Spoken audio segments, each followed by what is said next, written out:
Good morning. Well, we've just finished up a great study of the book of Romans, and now we're going to start in the book of Proverbs. We're going to start on chapter 1. Of course, we're not going to start at the first verse, but we're going to start in verse 7 and go through 16. And so, anyway, the book of Proverbs is a very interesting book, and I asked myself the question, how do we apply the book of Proverbs in our lives? Well, the answer is that we just have to read it. Proverbs has some of the most applicable truths that there are in the Bible. Most of the Proverbs are statements brimming over with imagery from the real world. The Proverbs allow us to see very clearly how any particular proverb might be applied to any number of everyday situations that we might encounter. It helps us to build strong relationships with others and helps us with simply getting out of bed in the morning. Proverbs helps us to understand that God is concerned not only with the big things that we experience, but also even in the mundane, invisible moments that we encounter. Proverbs accomplishes something no other biblical book can. It simply compiles numerous short instructions for living an effective life here on earth. Proverbs is a book of instruction, helping believers on their journey of living life under the authority and direction of our Lord Jesus Christ.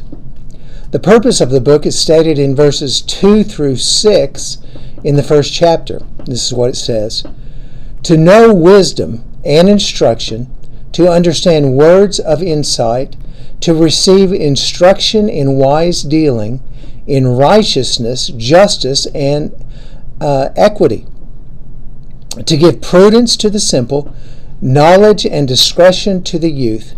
Let the wise hear and increase in learning, and the one who understands obtain guidance. To understand a proverb and a saying, the words of the wise and their riddles. The book focuses on imparting understanding that can impact every part of our lives. The book emphasizes listening to others so that we may learn from them and apply the knowledge from those who have gone before us. Our parents are our teachers, and the seniors in our lives are our teachers. I remember what Dr.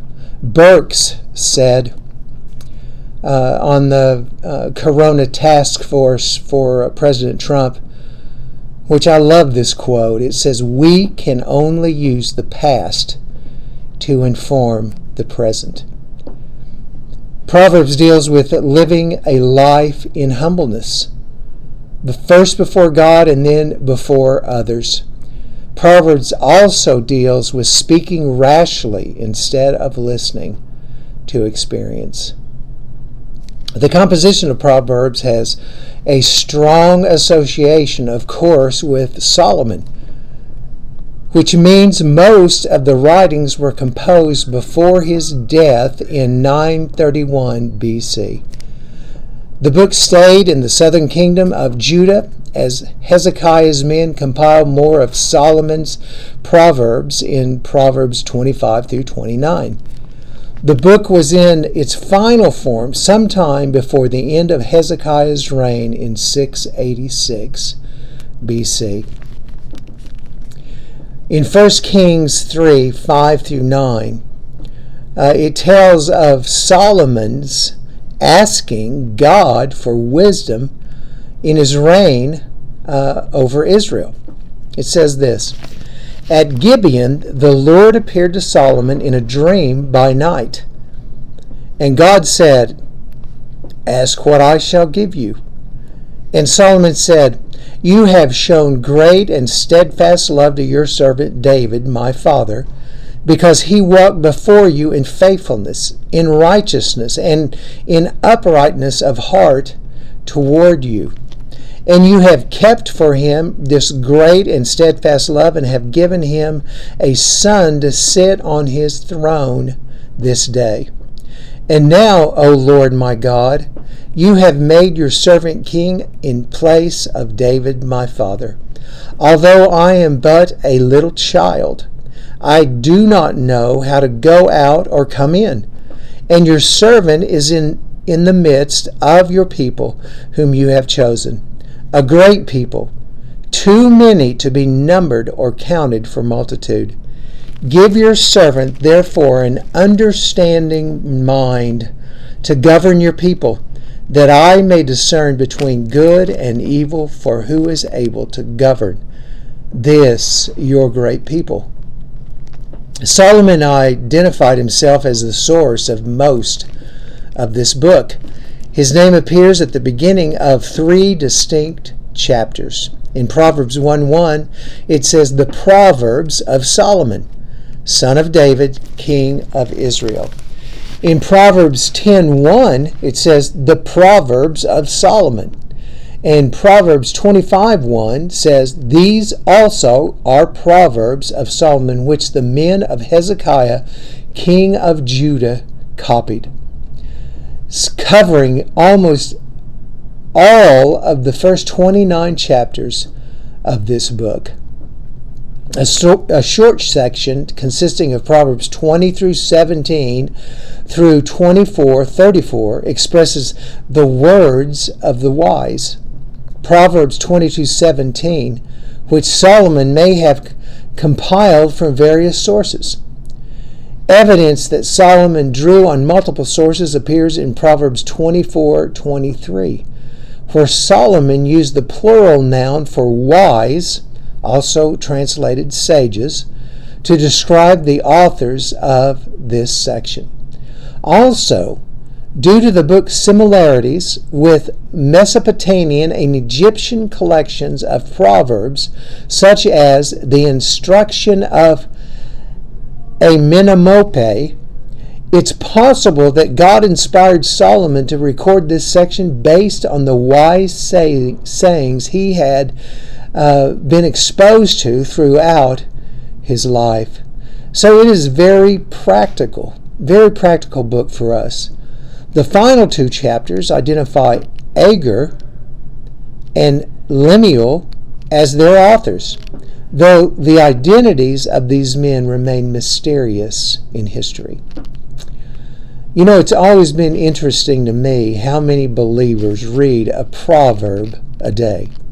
Believe me, it is worth the reading because it is so applicable to each one of us in our daily lives. I remember when I was sitting in my car getting ready for a test in my music theory class at Southwestern Seminary. I had prayed and had asked the Lord, pleaded with the Lord, to help me prepare and to be ready for the test. It must have been on the 30th of the month because I read from that proverb, Proverbs 30. You know what it says from the words of Agur? It says, "The man declares, I am weary, O God. I am weary, O God, and worn out. Surely I am too stupid to be a man. I have not the understanding of a man." Well, probably not the most encouraging words to read before you're going to be taking a test in just a few hours. But you know, it's funny because I made the highest grade in the class, a C. All the ones who thought they were really smart made Fs. Let me tell you, it was the hardest test I had ever taken. It was over Italian, French, and German augmented chords. What in the world was that? So anyway, the teacher just finally said, well, I'll just have to drop this test, even though I was pretty satisfied with that C. So Proverbs is applicable to all of life. even an impossible test. Well, the first section of our lesson is called The Starting Point, and it starts with chapter 1, verse 7. And we know this verse. It says, "The fear of the Lord is the beginning of knowledge. Fools despise wisdom and instruction." The foundation of all wisdom is the fear of the Lord. It seems that the Book of Proverbs focuses on practicality rather than on theological ideas. But when you start to understand true knowledge and that wisdom flow from the fear of the Lord, then it's pretty theological. This fear is not cowering fear, or it is not begging fear. It is the proper reverence that the creature owes to the Creator and that the redeemed owes to the Redeemer. It is the proper respect and honor that we are to give to God. Clark says, "The fear of the Lord signifies that religious reverence which every intelligent being owes to his Creator." Bridges said, "It is that affectionate reverence by which the child of God bends himself humbly and carefully to his Father's law. God should be regarded with respect, reverence, and awe. This proper attitude of the creature toward the Creator is the beginning of knowledge and wisdom. Wisdom will not advance further until this starting point is established.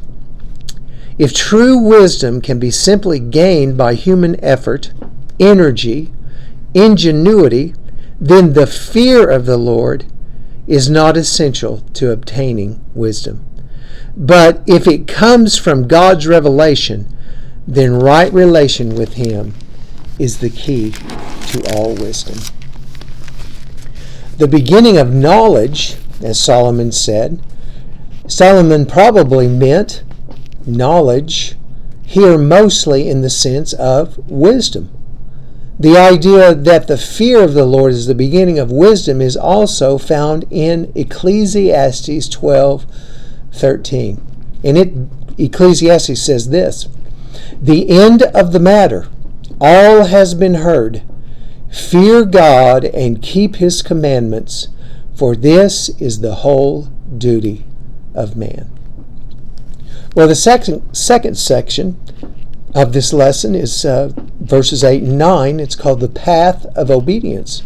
It says this, "Hear, my son, your father's instruction, and forsake not your mother's teaching, for they are a graceful garland for your head and pendants for your neck." So this is a warm and appropriate scene. A father speaks to his son, encouraging him to receive the wisdom of his parents. It is often the nature of the young to be slow to receive that wisdom.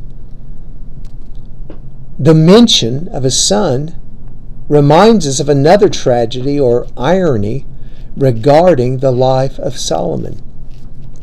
The man who had 700 wives and 300 concubines left record of only one son, Rehoboam. And he was a fool. Because a father and a mother are mentioned, we know that teaching the children wisdom is the responsibility of both parents. The mention of instruction shows that Solomon understood that children are not to be taught only or even primarily through bodily punishment, such as spanking. Children are regarded as capable of thought, of learning, and obedience beyond blind submission. When Solomon said, "They are a graceful garland for your head," The idea is that the instruction and law given from parent to child will adorn the life of his children. If they will only receive it. Like a crown on your head or chains about the neck, such wisdom will be a reward to a younger generation. The third section is resist sin. Verses 10 through 14. My son, if sinners entice you, do not consent. If they say, come with us, let us lie in wait for blood, let us ambush the innocent without reason. Like Sheol, let us swallow them alive and whole. Like those who go down to the pit, we shall find all precious goods. We shall fill our houses with plunder. Throw in your lot among us. We will all have one purse. Well, Solomon was warning his son about the dangers of bad company. The actions of some people clearly reveal them to be sinners, more than in the general sense in which we are all sinners. These are those whom the young must resist their enticements. The first instruction in Proverbs speaks to the company we keep and the friendships we make. There are few more powerful forces and influences upon our life than the friends that we choose. It has been said, show me your friends and I can see your future. It speaks of the great need for God's people to be careful and wise in their choice of friends. I remember I used to tell Jordan when he would act a certain way, I would say, birds of a feather flock together. And how true that is. Solomon says that we are not to consent to these people. Do not join in with them, for they can do harm to us. When the wicked plot their evil actions, the wise son will not consent. He will distance himself from them, no matter what the promised or potential gain may be. Part of their enticement was simply the sense of belonging. Apparently, in ancient Israel, no less than in the modern world, the comradeship, a comrade, easy money, and feeling of empowerment offered by gangs was a strong temptation to the young men who felt overwhelmed by the difficulties of life that he confronted every day. Solomon described the words of sinners in terms of their real meaning and effect, and not what they actually said. Surely such sinners would appeal to riches and quick gain, and not merely invite this one to shed blood. Solomon tells us to hear what people mean with such promises of quick and easy riches, not only what they say. Well, the last section is called Sin's Results, verses 15 through 19. My son, do not walk in the way with them. Hold back your foot from their paths. For their feet run to evil, and they make haste to shed blood. For in vain a net spread in the sight of any bird. But these men lie in wait for their own blood. They set an ambush for their own lives. Such are the ways of everyone who is greedy for unjust gain. It takes away the life of its possessors. The guidance from the Father to the Son was very simple and clear. Stay away from the wicked in all their plotting. He says to hold back your foot from their paths. The bird does not see any connection between the net and what is scattered on it. He just sees food that is free for the taking. In the process, he is trapped and killed. In the same way, the gang cannot see the connection between their acts of robbery and the fate that will entrap them. Tragically, Solomon's company with sinners, in the form of his wives given to idolatry, became a trap he himself was caught in. Ultimately, the gain promised by the wicked can never be fulfilled. They say, "Let us lie in wait to shed blood." But in fact, they are hunted. They seek to take the life and livelihood of others, but it takes away the life of its possessors. Finally, I like the way that Ray Stedman says what he says about Proverbs. He says this: life is simply too big for us to handle by ourselves. No matter how good the advice seems to be, if it isn't consistent with what God has told us, it is not to be trusted. And that is the conclusion that is reached through these opening chapters. Chapters 8 and 9 personify the two ways of life.